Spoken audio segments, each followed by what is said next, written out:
আসসালামু আলাইকুম। সবাই কেমন আছেন? আশা করছি সবাই ভালো আছেন। আলহামদুলিল্লাহ আমিও ভালো আছি। প্রতিদিনের মতো চলে আসছি নতুন একটা রেসিপি নিয়ে। তো আজকে ছোটোবেলার স্মৃতিগুলা ছোটোবেলায় ফিরে যাচ্ছি। কারণ হলো ছোটোবেলায় যে জিনিসগুলো খাইতাম আজকে ওইটাই তৈরি করবো বাসায়।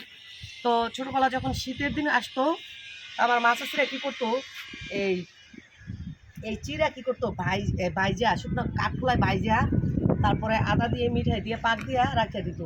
তো সকালবেলা যখন আমরা মক্তবে যাইতাম আরবি পড়তে, তখন অনেক সময় পড়া তো নিয়ে দিতাম, আর যেদিন না যেতাম দেখা গেছে কি রোদ্রে বসে সকাল সকাল তো ভাত খাইতে ভালো লাগে না শীতের দিন। তো ওই সকালবেলা বৈশা কী করতাম, এই খাবারগুলো খাইতাম, ঝুড়ি মুড়ি, তারপরে এই যে চিরা পাক দিত ওই চিরা। তো আজকে ভাবতেছি আমি চিরা পাকটা, এই চিরাটা বাইজা কীভাবে পাক দিই সেটাই আপনাদের সঙ্গে শেয়ার করবো। তো চলেন কথা না বাড়াইয়া চুলা চলে যাই আর কি শুরু করে দিই বাজাটা। দেখেন আমি 1 কেজি চিরা নিচ্ছি। এখান থেকে যদিও আরও কিছুটা ভালা নিয়ে গেছে, ঝাড়ু তো আর কি এই ঝাড়ার পর ময়লা নিচে কিছু ঘুরা ছিল, ফালা নিয়ে গেছে। তো এখন আমি এই চিরাটা কীভাবে বাজবো চলে ওদের সঙ্গে শেয়ার করি। তো এখন দিয়ে দিচ্ছি কড়াই।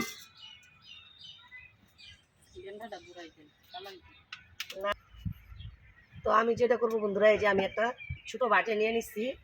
এই ছোটো বাটির মধ্যে আমি যতটুকু করে বাঁচবো অতটুকু করে চিনা নিব, সাথে দিব একটু 1 চিমটি লবণ, আর দিব অল্প একটু পানি দিয়ে আমি এই যে চিরাটার গায়ের সাথে আর কি লবণটা মাখায় নিব।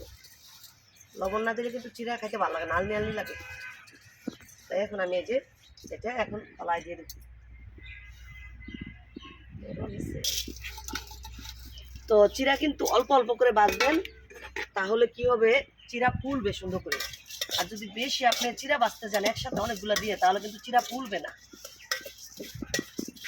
তো আমি এখন প্রথমে এই মাপে নিচ্ছি, দেখা যাক কেমন ফুলে।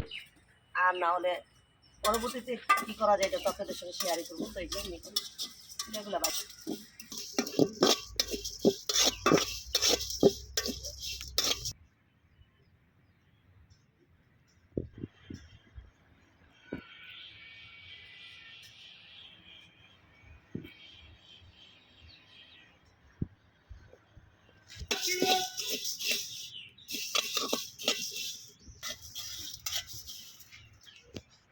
তো বন্ধুরা এই যে আমার 1 খোলা চিরা হয়ে গেছে, এটা কি সুন্দর করে এই যে ফুলছে।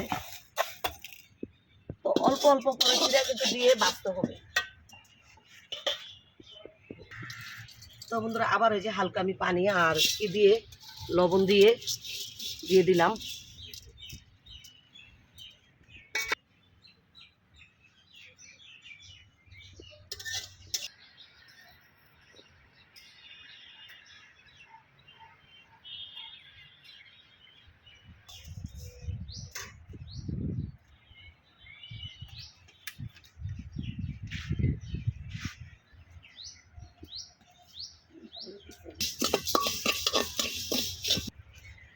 তো বন্ধুরা এই যে এই খোলাটা আমার হয়ে গেছে ভাজা।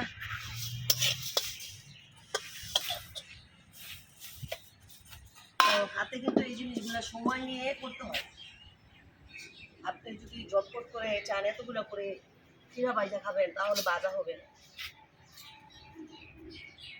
তাহলে দেখা গেছে কি চিরা কাঁচা থেকে যাবে, আপনি খাইয়া কি পাবেন, মজা পাবেন।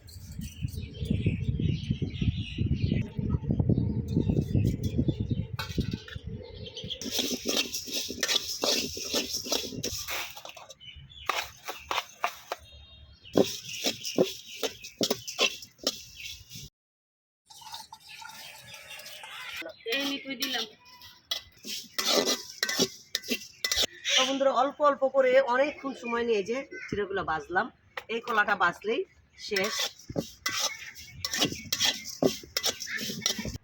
তো এদিক দিয়ে আমি তো চিরা বাজতাছি আর ওদিক দিয়ে বৃষ্টির মারে দিয়ে আদাগুলা পলাচ্ছি।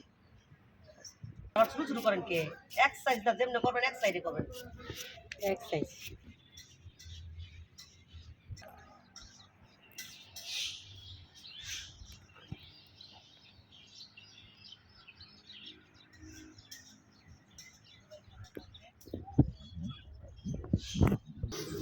তো বন্ধুরা এই যে চিরাগুলো তো বাজলাম, এখন হলো গিয়ে মিঠাই দিব কড়াই মধ্যে।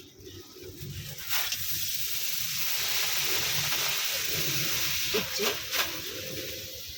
একটু পানি দিয়ে দিব মিঠাই মধ্যে। তো বন্ধুরা চিরা যতটুকু পরিমাণ মিঠাই লাগবে আমি অতটুকু পরিমাণে এই যে মিঠাই দিয়ে দিলাম।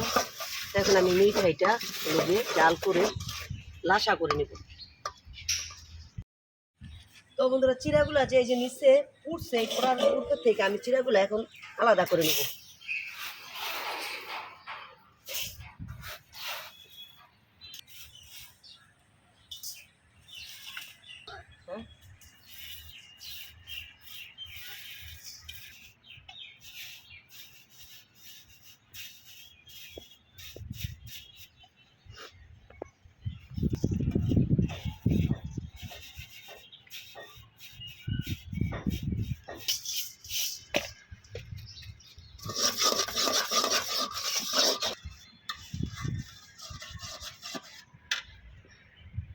না তো বন্ধুরা এই যে চিরার নিচের ময়লাগুলা ফালাই দিছি আর উপরের এই যে উপরের এগুলা সুন্দর নিয়ে নিচ্ছে। দেখেন কত সুন্দর হয়েছে চিরা ভাজা।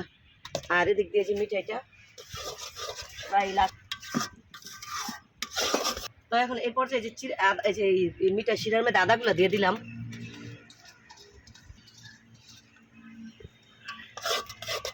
এখন আমি আবারও কিছুক্ষণ পাকায় নিব, আদাটা ই করে নিব। আর যখন চিরা খাবেন আদাটা যখন দাঁতের নিচে পড়ে চিরা খাওয়ার সময় কি যে ভালো লাগে এটা বলার মতন না।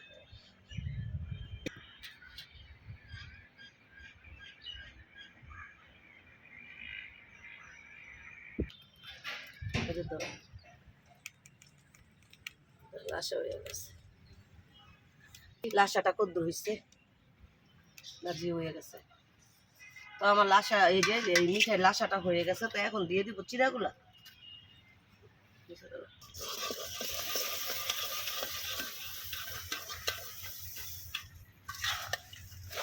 এই যে চিরাগুলো এখন পাকায় নিতেছি মিঠাইয়ের সাথে।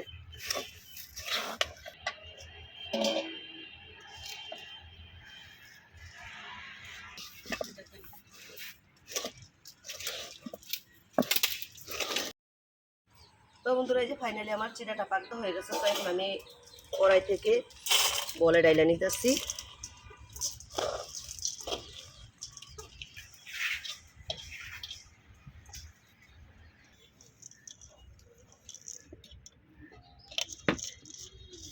তো বন্ধুরা ফাইনালি আমার এই যে চিরা পাক দেওয়া হয়ে গেছে। তো আমার চিরা পাক দেওয়াটা কেমন হয়েছে, আপনাদের কাছে কেমন লাগছে অবশ্যই কমেন্ট করেন। লাইক না দিয়ে থাকলে প্লিজ একটা লাইক দিন। আর যদি আমার এই চ্যানেলে নতুন হয়ে থাকেন অবশ্যই চ্যানেলটা সাবস্ক্রাইব করে পাশে থাকেন। যেহেতু আমার চ্যানেলটা নতুন সবার কাছে অনুরোধ থাকবে যারা যারা আসবেন অবশ্যই চ্যানেলটা সাবস্ক্রাইব করবেন। আর যারা অলরেডি করেছেন তাদের জন্য অনেক অনেক দোয়া এবং ভালোবাসা। তো এই চিরার পাকটা কিন্তু এটা কিন্তু বানান যায় যদি ভালো মিঠাই হয়। আর ভালো মিঠাই না হলে তো হয় না। আর আজকাল তো ভালো মিঠাই পাওয়াটা অনেকেই এটা সোনার হরিণের মতন। তো যাই হোক এখন এটা আমি একটু ঠান্ডা হলে বুইমে ভরে রাখবো।